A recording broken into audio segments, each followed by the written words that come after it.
Hello everyone, hope you guys are doing very well. Welcome to this new video on this channel.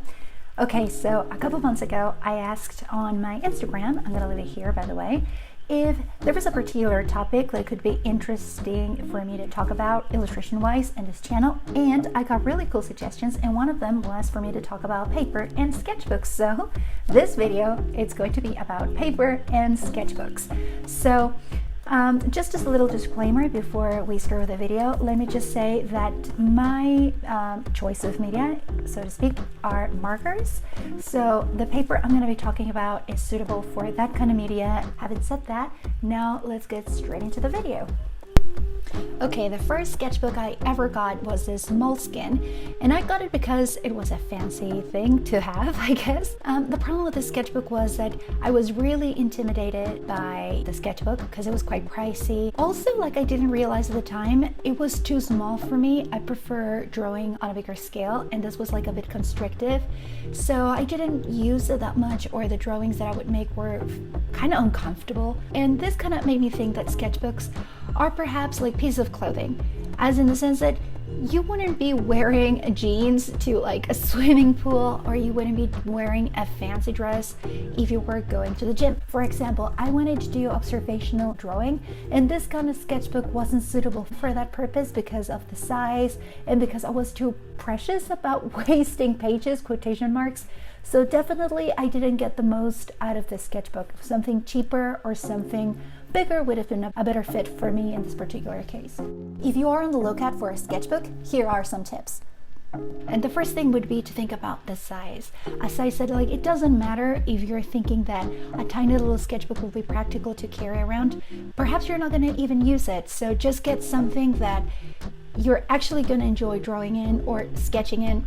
The second tip that I would give you is to think about the spine. Well, not the spine, but the way the sketchbook opens.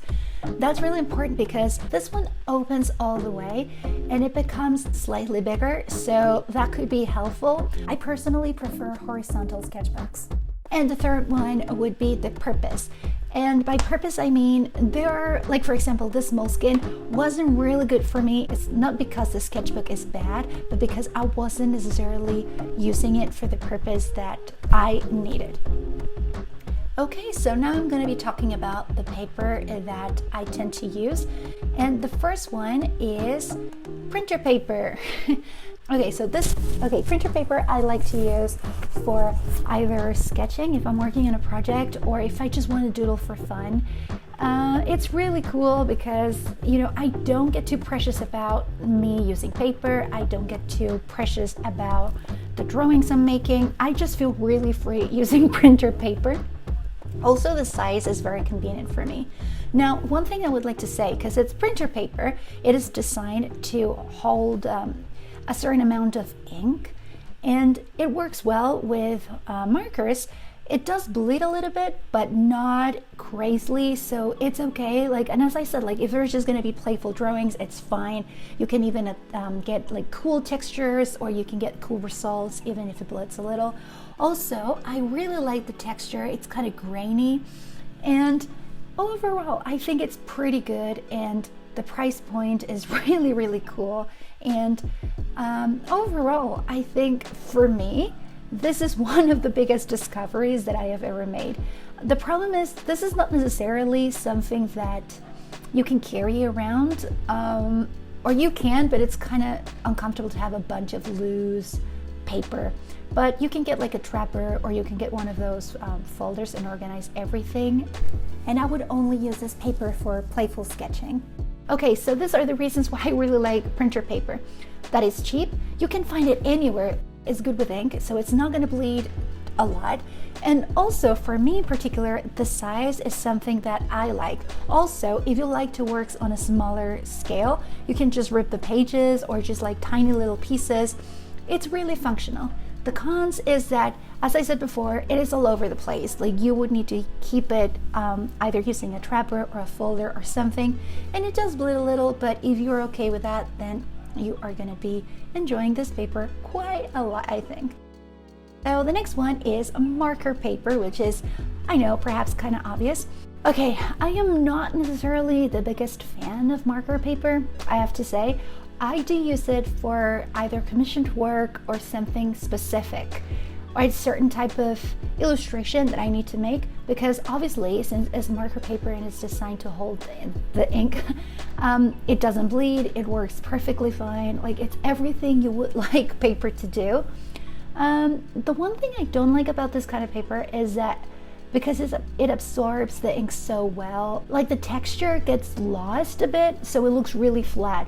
But if that's something that you like, then you're not gonna have an issue with that. I personally do like a little bit of texture. And as I said, I like this particular paper just for a very specific kind of work. It's either like something that it needs to be pristine or really well presented. That's the only time that I'm going to be using this paper, because it is quite pricey and it is also kind of difficult to find, at least where I live. And yeah, that's what I have to say about marker paper. Okay, so the next one is cartridge paper. Okay, so this paper I like because same with printer paper, it's quite cheap, easily available.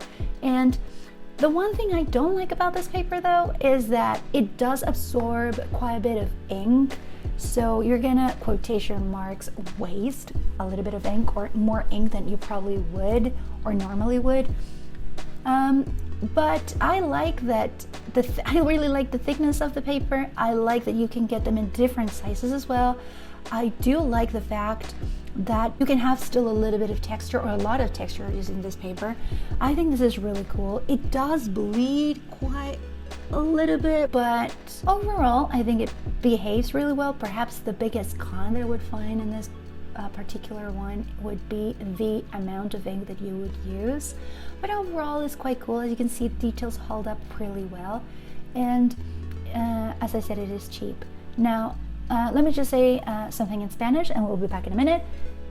Si vives en México y no encuentras ese tipo de papel, te recomiendo mucho el papel marquilla.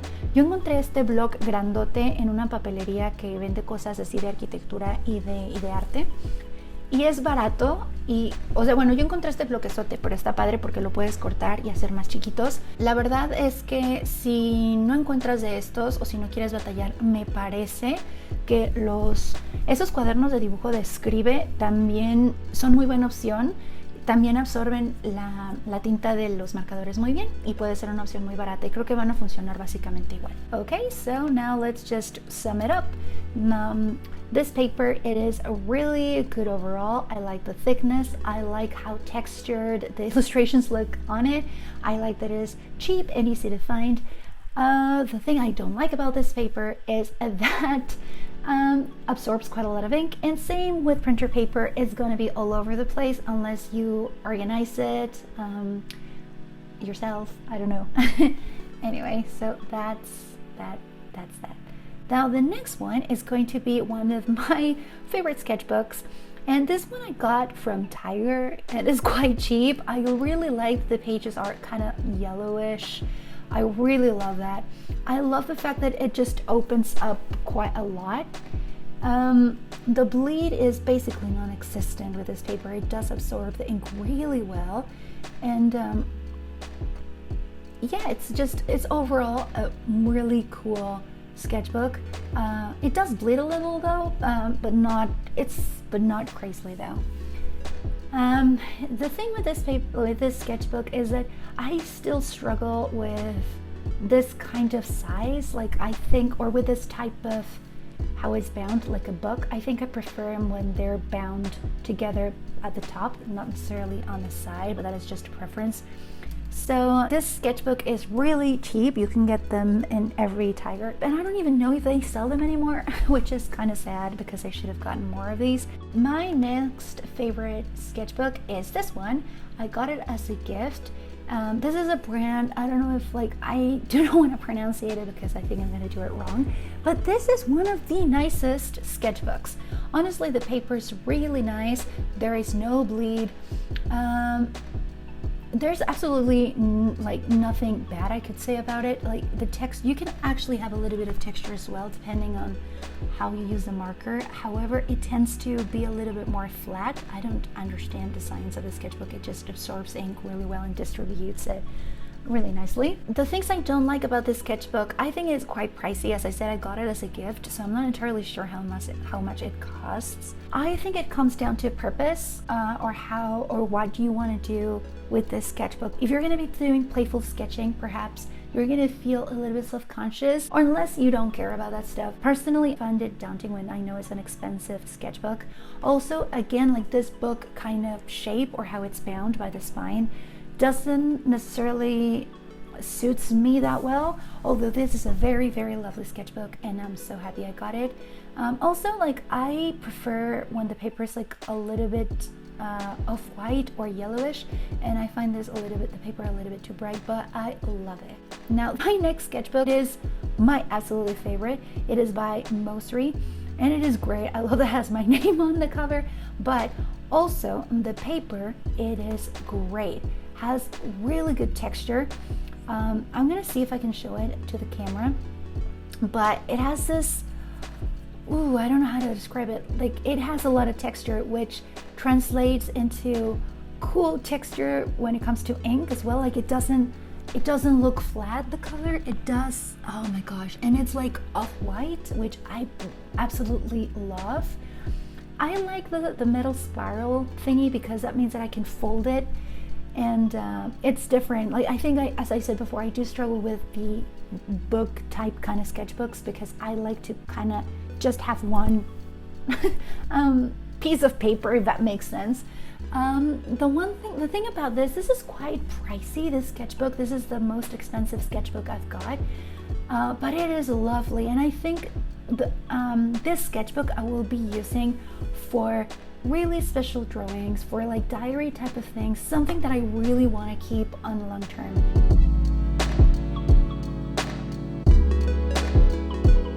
Now I'm going to be talking about this last sketchbook, and it's just a plain sketch pack that I got from Raymond, and this is cool.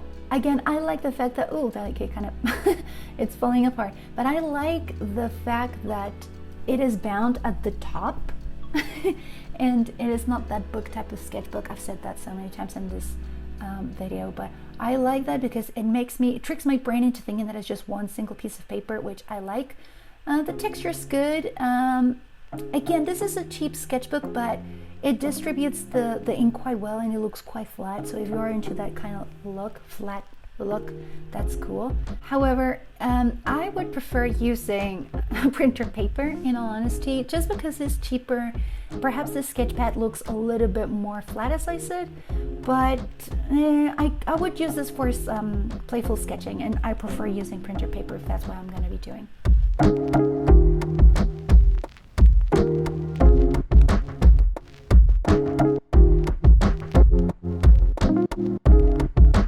One last thing before I forget, I would suggest placing a piece of paper in between the pages if you're working in a sketchbook, because there's always a chance that the ink will bleed onto the next page.